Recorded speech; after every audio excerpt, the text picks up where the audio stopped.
You are a woman in the year 1830, standing in the cold morning light of a market square in Yorkshire. The cobblestones beneath your boots are slick with frost. Your breath rises in small clouds as voices swell around you. They're not cheerful. It's not laughter or chatter. It's the kind of murmur that spreads through a crowd right before something uncomfortable is about to happen. Your stomach twists, not just with fear, but with a peculiar hope you barely dare to name.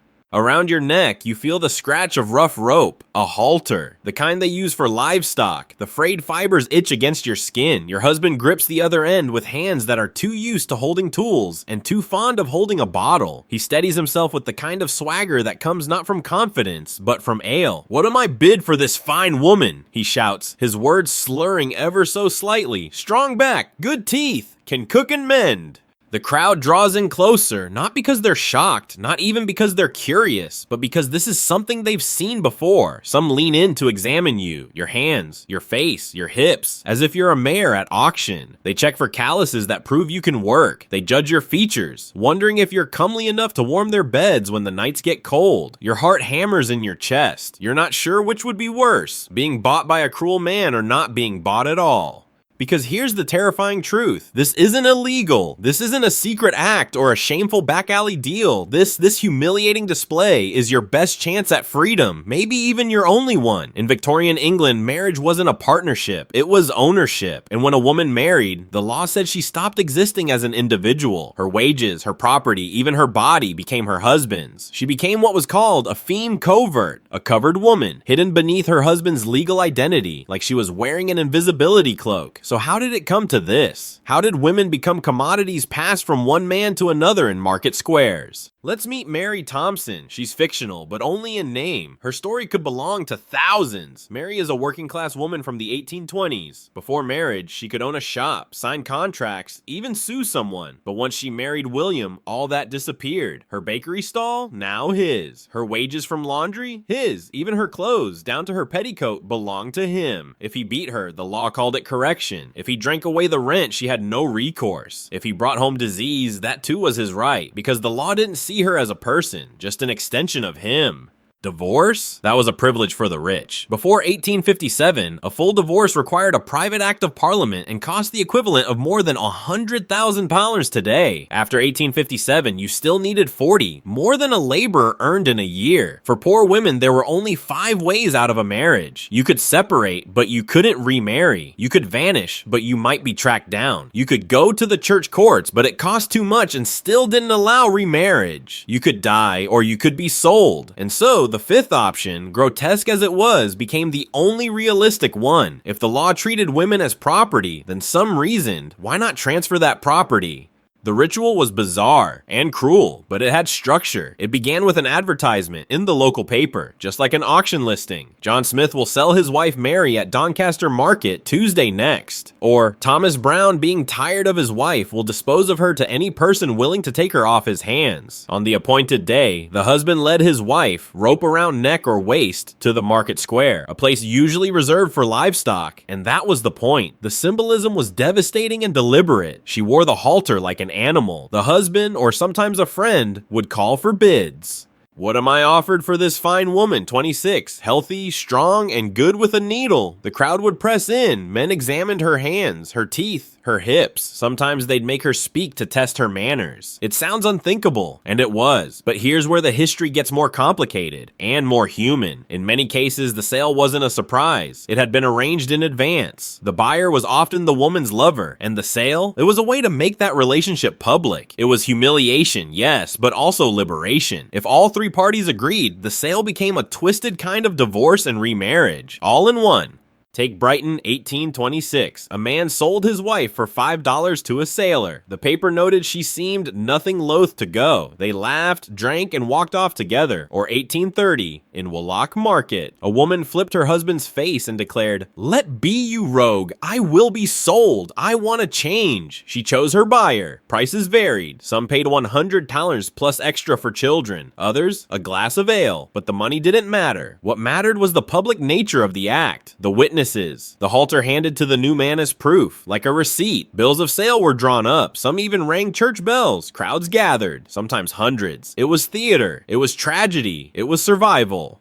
But not every sale was consensual. In 1766, a carpenter sold his wife in an alehouse, then regretted it. When she refused to come back, he hanged himself. In Manchester, 1824, a woman was sold for 5 shillings. She didn't like the buyer, so was put up again for 3 shillings and a quart of ale. The woman's voice mattered. She could refuse, sometimes. In May 1837, Halifax, a man sold his wife, then bought her back, then sold her again, all in one morning. She responded by mauling him in public. In Goole, 1849, a woman sold to her lover for 5 shillings and 9 pence, snapped her fingers at her husband and shouted, "That's more than you'd fetch." Even children were sometimes part of the deal. One sale included 2 kids, sold for $25 each. The buyer wasn't just gaining a wife, he was taking on a family. But for every story of consent, there are others steeped in desperation and coercion. In Ashbourne, Derby, 1819, a magistrate tried to stop a wife sale. The crowd drove him off with stones. Later, he confessed, "I do not think I have a right to prevent it. It rests upon a custom preserved by the people." A custom so entrenched, officials feared it would be more dangerous to ban than to tolerate. Sometimes authorities even encouraged it. In 1814, the Effingham workhouse compelled a man to sell his wife rather than have the parish pay to support her and their child. She was sold for 1 shilling, with the parish footing the bill for the journey and a wedding dinner. A woman traded hands so a poorhouse could balance its books. The setting mattered. The market square wasn't just a convenient location, it was a stage. The place where livestock changed hands, where business happened. Selling a wife there made the act feel valid, official, community sanctioned. The halter did more than humiliate. It echoed a legal tradition going back to medieval property transfers. In English law, a physical token, a piece of earth, a branch, a halter, could stand in for legal paperwork. In the twisted logic of this custom, the rope made it official. Yet wife selling wasn't just theater. It had real emotional and legal consequences. In some cases, bills of sale were drafted with formal language. "I, John Parsons, do sell and assign unto John Tucker, Ann Parsons, wife of said John Parsons, with all right claim and services." And once the halter was handed over and the crowd bore witness, the deal was sealed. Often the auction ended with a celebration. The new husband paid for a feast. Church bells rang. In one case, the Salvation Army, a group normally opposed to the practice, witnessed one of their own selling his wife for 1 shilling in 1889. Even the reformers couldn't fully escape the system's brutal logic. But this wasn't always a happy ending. In Southwark, 1766, a drunk carpenter sold his wife. When he sobered up and she refused to return, he hanged himself. In Sheffield, 1842, a woman was sold 3 times in one day. Each sale fell through. Each time she was re-examined, re-humiliated. Eventually, she broke down in tears. Because here's the brutal truth. This ritual had no real legal basis. It was all smoke and performance. If a buyer changed his mind, there was no enforcement. If a woman was mistreated, there was no protection. She had to hope, pray, that her new husband was better than the last. And if he wasn't, her only recourse was to be sold again. Children fared no better. Sometimes they were part of the deal, like livestock. Other times they were left behind, never to see their mother again. In Pontefract, 1847, a woman was sold with 3 children. The buyer promised to raise them. In other cases, children were torn from their mothers and raised by fathers who may have sold their wives in drunken rages. The psychological toll is hard to quantify, but we can imagine it. Imagine watching your mother stand on a platform, a rope around her neck while strange men bid for her, and then she's led away, her hands trembling, her eyes hard, and you're left behind because you weren't part of the deal.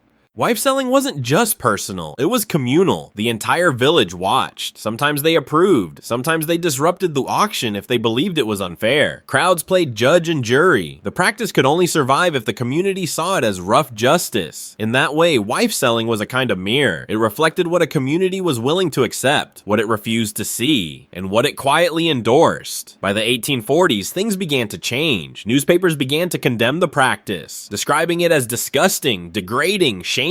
The rising middle class, uncomfortable with such public reminders of poverty and desperation, pushed for prosecutions. Sales moved out of the square, into back rooms. Private deeds replaced public auctions. The spectacle faded, but the desperation remained. By the late 1800s, prosecutions became more common. Jail time, fines. But conviction was hard. Juries didn't always want to punish poor men trying to do the right thing in a system that gave them no other option. Religion played a role too. Methodist and Baptist preachers railed against wife selling, not always out of compassion, but because it violated their idea of Christian marriage. And yet, even as the law began to change, popular culture kept the memory alive. Music hall songs, penny novels, and later films turned wife selling into farce. A drunken fool, a shrewish wife, a ridiculous buyer, laughter replaced outrage. But behind the jokes were real stories of survival, humiliation, and fragile hope. Even across the Atlantic, the custom took root. English settlers brought wife selling to the American colonies. In South Carolina, in Connecticut, in taverns and town squares, the rope changed hands. And the French? They were horrified. Newspapers there portrayed it as proof of English barbarism. Cartoons showed John Bull leading his wife like a cow to market. It embarrassed British elites. They wanted to be seen as leaders of moral civilization. But how could they claim moral high ground with halters still tightening around women's necks? And then there was alcohol. It played a central, almost ritualistic role in wife selling. Many of these transactions began in taverns. The ale dulled guilt, the gin emboldened shame, and once the sale was complete, all parties, seller, buyer, and sometimes the wife herself, might share a drink to celebrate. It made the unthinkable feel acceptable, even routine, but alcohol also gave cover for regret. There are numerous accounts of husbands trying to reclaim their wives after sobering up. Courts usually refused. The sale, however informal, was seen by the community as binding. Drunkenness wasn't an excuse. You sold your wife, you live with it. At its core, wife selling was economic. It had to be. In the cramped slums of industrial towns, where laborers earned 10 shillings a week, where children worked in mills, and families lived in one-room flats, marriage wasn't about love. It was survival. And when the marriage failed, when the man drank the rent money, or the woman couldn't bear children, or violence made life unbearable, there was no divorce court, no shelter, no safety net. So they turned to what they had: a market, a rope, a crowd, a chance. Buyers didn't just purchase a wife, they bought labor, fertility, domestic skills, sometimes even children. Women who could cook, clean, mend, brew, fetched higher prices. A young, healthy woman who could raise kids and stretch a loaf of bread became more valuable than a comely face or a kind heart. It's grotesque, but it was also rational. In a world that reduced women to property, these sales were calculated exchanges. The documents that survive are chilling in their detail. We read of hands inspected for signs of labor, teeth counted, eyes judged for melancholy, temperament sweet as a lamb, condition well used but serviceable. The language echoes livestock trading manuals, because that's what these women were reduced to. Yet even within this system, there were rules. You couldn't just sell your wife anywhere, anytime. There were expected locations, such as the market or tavern. There were acceptable payments, coin, ale, occasionally livestock. There were customs to be observed, like handing over the halter. Break these rules and the crowd might turn on you, because wife selling wasn't just personal drama, it was public ritual. A ritual that worked only so long as the community agreed to pretend it was real. But by the mid-19th century, the cracks were showing. Women's rights movements were gaining momentum. The Married Women's Property Acts of 1870 and 1882 began chipping away at coverture, granting married women limited rights to their earnings and inheritances. The Matrimonial Causes Act of 1923 made divorce more accessible, finally allowing women to petition on equal grounds as men. And with those changes, wife selling faded. By the early 1900s, it had become a relic. The last documented case in England occurred in 1913. A woman testified in Leeds that her husband had sold her to one of his workmates for a pawn. There was no crowd, no halter, no celebration, just quiet desperation. The custom had lost its cultural legitimacy, but the echoes lingered, and they force us to ask, what do we do when the law offers no justice? For 2 centuries, wife selling existed not because people were barbaric, but because systems failed them, because the courts ignored them, because the law treated women as invisible, because the poor were offered no solutions, only silence. And so they created their own.